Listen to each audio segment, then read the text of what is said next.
Congress party ప్రజల నెత్తిన భస్మాసుర హస్తం పెట్టిందన్నారు కేంద్ర మంత్రి కిషన్ రెడ్డి. కాంగ్రెస్ అధికారంలోకి వచ్చాక తెలంగాణ ప్రజల జీవితాలు పెంక నుండి పొయ్యిలో పడ్డాయన్నారు. రాష్ట్రంలో ప్రజా వ్యతిరేక పాలన కొనసాగుతుందన్నారు.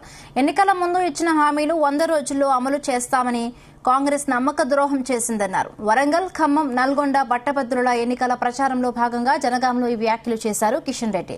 ఎమ్మెల్సీ ఎన్నికల్లో బీజేపీ బలపరిచిన గుజ్జుల ప్రేమేందర్ రెడ్డికి ఓటేసి భారీ మెజారిటీతో గెలిపించాలని కోరారు. కాంగ్రెస్ పార్టీ ప్రభుత్వం అధికారంలోకి వచ్చిన తర్వాత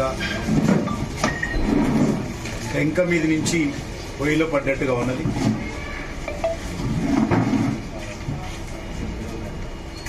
కేసీఆర్ నాయకత్వంలో బీఆర్ఎస్ ప్రభుత్వము తెలంగాణ ప్రజలను దోచుకుంటుంది. కుటుంబ పరిపాలన తెలంగాణ ప్రజలను అన్ని రకాలుగా వేధించింది. నియంత్రితపు ఆలోచనలతో, అహంకారపూరితమైనటువంటి పాలనతో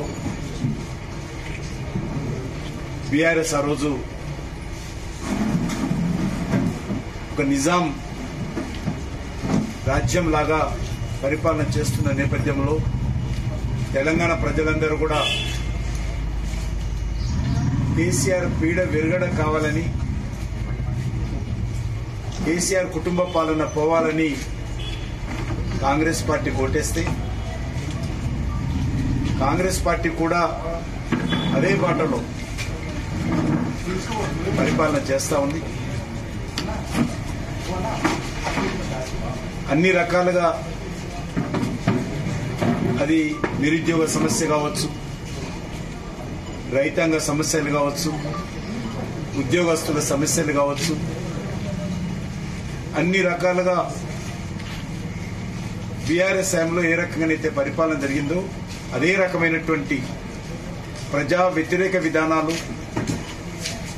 నమ్మించి మోసం చేసేటువంటి విధానాలు కాంగ్రెస్ పార్టీ ప్రభుత్వం అవలంబిస్తా ఉంది.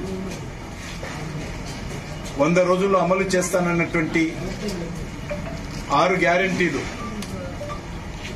అమలు చేయకుండా మోసం చేస్తున్నటువంటి పరిస్థితి ఈరోజు చాలా స్పష్టంగా